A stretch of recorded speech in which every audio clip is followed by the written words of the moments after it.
So you just went out and bought yourself the brand new M2 MacBook Air, but you want a couple of accessories to help bolster your experience a little bit more. So in this video, I'm going to be talking about my favorite M2 MacBook Air accessories that I use on a daily basis, and a lot of these accessories I've used well over a year because they'll work with a lot of other USB-C capable devices like the M1 MacBook Air, the MacBook Pro lineup of devices, iPad Pro, and even some Windows machines. So as long as it's a device that has a USB-C port, a lot of these will work with that. But in this video, we'll be talking specifically about the M2 MacBook Air. So without further ado, let's talk about my favorite accessories for the M2 MacBook Air. Let's get into it. So the first category of accessories that we'll be mentioning is all about battery life and charging this MacBook Air. Because in the box, especially if you don't upgrade to that, dual USB-C charger, in the box you're going to get just a 30-watt brick for your M2 MacBook Air. And the M2 MacBook Air can actually charge up to 67 watts through the MagSafe cable that is included in the box.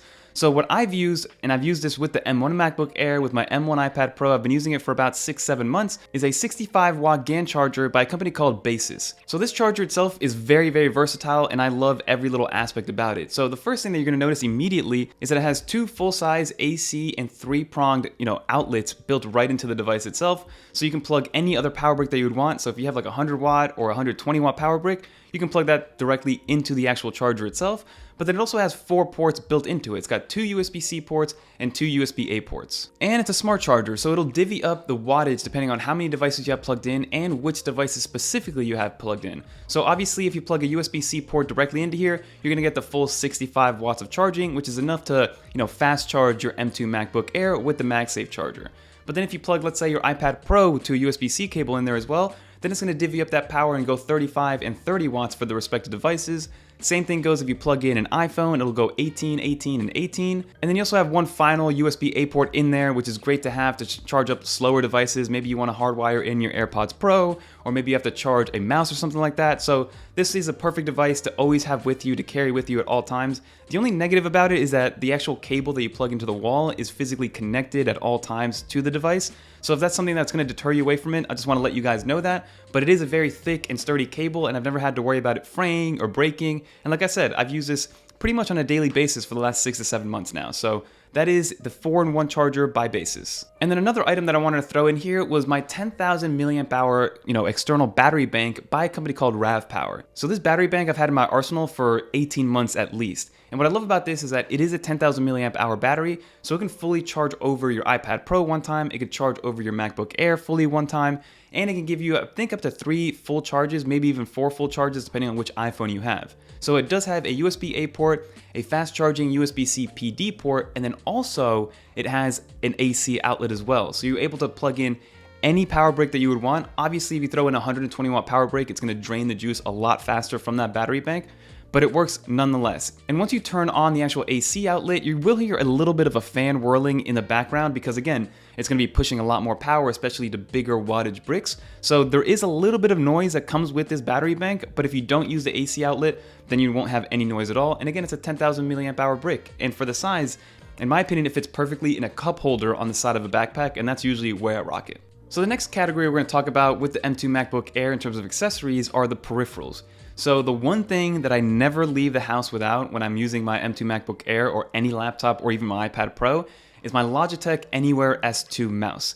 I've had this mouse for the last 3 years, and if you guys followed me on my previous channel, then you guys will know that this is one of the first products that I ever bought, and in my opinion, it is the cheapest high-quality mouse that you can buy, and it's from Logitech. So they do have an S3 variant now, and the only real difference between the S2 and the S3 is that my personal S2 charges via micro USB. I know it's probably my last accessory aside from my Xbox controller that uses micro USB to charge, but the charge lasts up to 70 days on a single charge, and I very rarely, if ever, need to charge that thing. So that is by Logitech, and then the S3 is a USB-C port to charge, and it comes in some cooler colorways as well. But you can still buy the S2 for around $60, and then the S3, I think around $80 on Amazon, and I'll link all these in the description below. But again, this Anywhere S2 mouse by Logitech has been my favorite mouse by far, and I don't even feel the need to upgrade to the MX Master S3 because that's what every YouTuber uses, but this S2 just fits better in my hand. It's a little bit smaller, more compact, a lot more portable. So I love this mouse and I highly, highly recommend it. And then recently what I also started bringing with me was this 512 gig SSD by Fixero. And what I really like about this is just a classic SSD. The transfer speeds are very, normal and expected. They're quick enough for my needs, but this one by Fixero just looks cool in my opinion. It looks like an Xbox One S. It's got like this white outline with that black circle in there. So just from like an aesthetic standpoint, that's why I chose it, because you can find other smaller ones. Like I had one by RAVPower, an SSD that's actually very, very small, about like a quarter of the size. But this one, I'm just a fan of it from the actual aesthetic and the look, because people always ask like, hey, is that like a mini Xbox you have plugged into your computer or into your iPad? But no, it's just a regular SSD with the housing looking like an Xbox. And then another thing that's always with me, which I actually brought over from my M1 MacBook Air to the M2, was a MOF stand that's always on the rear of my MacBook Air. So this MOF stand, if you guys are familiar with MOF, they're kind of like this origami style foldable, accessory company where they make these like very thin and slim and lightweight accessories that, if folded correctly, can give you some sort of extra functionality. So that's exactly what this MOF stand is. You just paste it on the rear with this adhesive that comes with it. And like I mentioned, I had this one on my M1 MacBook Air for over 18 months. It was kind of hard to peel off, I'm not gonna lie to you, but once I did peel it off, cleaned it with one wipe and then put it right on my M2 MacBook Air, and it's brand new. Like, it still worked 18 months later after I removed it from the M1 MacBook Air. So that's what I love about these products. Yes, they are adhesive material, but they leave zero residue on the M1 MacBook Air, and it still had enough of adhesive to actually connect to my M2 MacBook Air. And I love this because it props up my MacBook Air at a 15 or 25 degree angle. I always keep it at that 15. The 25 degree angle is a little bit too tall for me, but the 15 degree angle is absolutely perfect. The next category we're going to talk about are desk accessories for your M2 MacBook Air. So the first one is, if you're somebody that likes to use their laptop in clamshell mode on a desk and kind of put everything on an external monitor, then this stand by Satechi is really, really nice. It's very high quality, made of aluminum. It's very heavy, so like once you put that MacBook Air in there, it's not going to move anywhere. And again, it's very self-explanatory. Very high quality product that all you do is you put your laptop in clamshell mode, kind of slide it right in there, either tuck it behind a monitor or to the right or left side of your desk, and then just USB-C that into your monitor and you're good to go. So this is a nice vertical stand solution for your desk setup if you are using your M2 MacBook Air in clamshell mode. One thing to take note of is that if you do put it in clamshell mode, obviously you're not going to have access to your webcam, so you will need an external webcam on your monitor in order to actually use a webcam and do video chats and FaceTimes and things of that nature, which is something that I completely forgot about when I was originally using it that way. But again, it's just a nice solution if you do have that set up and that's how you want to get it set up. This Satechi one is perfect for you. And then I also have the Dell D6000 Thunderbolt hub, but you'd be surprised how well this Dell product works with Mac computers.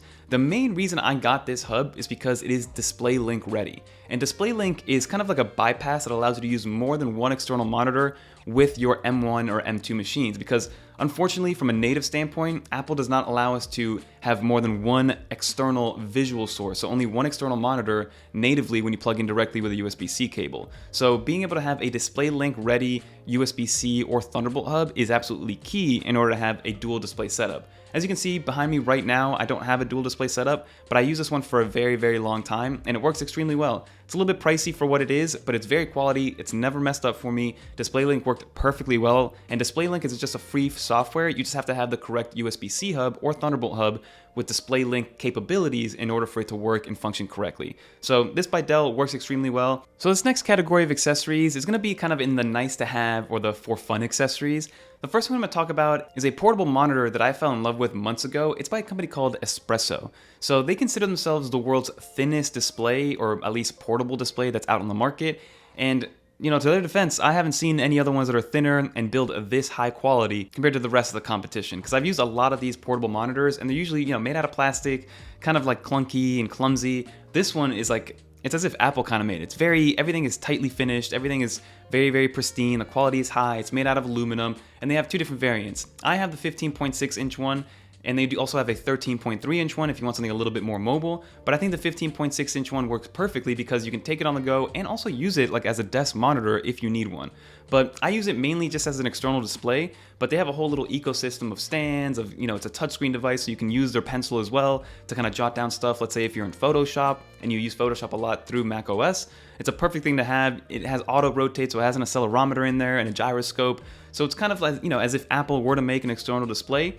I think this is what they would have envisioned. But it is very, very thin, very high quality. It is a USB-C power display, so you technically don't need to plug it into the wall. Obviously, it's going to drain a little bit more battery from your device if you plug it directly in your device, but it'll work flawlessly just that way. So if you're really on the go and maybe you're at a coffee shop for a couple hours, just plug it in and it's going to pop up exactly like any other secondary monitor would. It'll just be in that portable situation, which I absolutely love. And it does bring mini HDMI, an HDMI cable, USB-C cable, and obviously a power cable if you do want to have it as a more stationary situation at a desk. But the way I use it is pretty much on the go with it as a secondary display and just plug it in via USB-C, which is a beautiful thing to have. Another fun accessory that I like to use every now and then, especially if I'm not working from home with my sitting and standing desk, is Mof's like origami style sit stand, carrying desk, I guess you would call it. It's this thin profile kind of, when it's folded up, it's no bigger than, let's say, your iPad Pro with a Magic Keyboard case on it. You just slip it into your backpack, and then when you unfold it, it allows you to turn any kind of sitting desk into a standing desk. So in my opinion, this is great if you're in a co-working space, if you work out of a WeWork or something like that, and all the desks are stationary and they're always sitting desks, and you want to stand up every now and then, just pull this out, you flip it into the actual orientation that you want, you put it down, and you just start working from there. Obviously, it's not a huge surface area, but from a weight and a stability standpoint, it surprises me like how well, I guess, geometry and physics work, right? If you have the right angles, the right materials, it's going to be able to withstand a lot of weight. So this kind of like origami style thing, which is made out of, really nice vegan leather, but the actual bones of it is probably some sort of cardboard or something like that. It holds up to 22 pounds. So it holds up a lot of stuff. So if you have like an ultra heavy, gaming laptop, by all means, this thing is gonna work for you. So that is by Moft as well. And then lastly, we gotta throw in something to actually keep your MacBook clean, because I'm gonna be doing every Friday on Twitter, so give me a follow if you guys wanna see that, a Friday smudge check, because the midnight version of the M2 MacBook Air is a fingerprint magnet. So what I've been using is Paperlike's new cleaning kit. So Paperlike is known for making screen protectors for the iPad, lineup from iPad Pros down to the regular iPad, and they're great screen protectors. But they recently brought out a new cleaning kit product, which is a cleaning spray solution and microfiber cloth in one. Very, very simple. You just spray your device and then wipe it down with that same spray bottle, which is kind of really nice, and you never have to like lose your microfiber cloth. I've lost so many microfiber cloths in my past. That is why I'm not spending $20 on Apple's microfiber cloth. But that is what I use just to kind of keep the smudges at a minimum with my M2 MacBook Air. But that is pretty much going to do it for this video. If you did make it to the end and you enjoyed, leave a little dolphin in the comments down below so I know that you made it to the end. And like I mentioned earlier, even though I'm talking about the M2 MacBook Air because that is the latest computer that I've purchased that I've been using personally, this is going to work with any MacBook in the current lineup, honestly, as long as it has a USB-C port. A lot of these accessories I used with the M1 MacBook Air. I think literally every single one I used with the M1 MacBook Air, and I used it for a long time. So these are my personal choices. This is what I use on a daily basis, and all these products, I really, really like them, and they're from great companies. So if you guys do want to check them out, I'll link them down in the description below, and leave some comments down below. What is one accessory that you use with your current setup that you could not get rid of? If I had to pick one of these accessories, I'm kind of torn between my MX Anywhere S2 and also my Moft stand. Both very simple products, both exactly what they do. But when it comes to like the mouse and the trackpad, like yeah, the trackpad is great and it works well, but I usually use the trackpad for gestures and use the mouse for actual precision point and clicking, and I've always been that way. Call me old school, but whenever I'm using just a trackpad, I feel a little less efficient. So maybe I'll stick with my MX Anywhere S2 or the S3 if you guys want to get the new one. That's probably my favorite one. But leave a comment down below, like I mentioned, of a product that you cannot live without, whether it is for your iPad Pro, your MacBook Pro, or even your Windows machine if you're watching from a Windows machine. But that's going to do it, everybody. If you guys want to watch some more videos like this one, click on one of these two videos that you see on the screen right now. And until next time, I'm Fernando, and I'm out of here. Peace.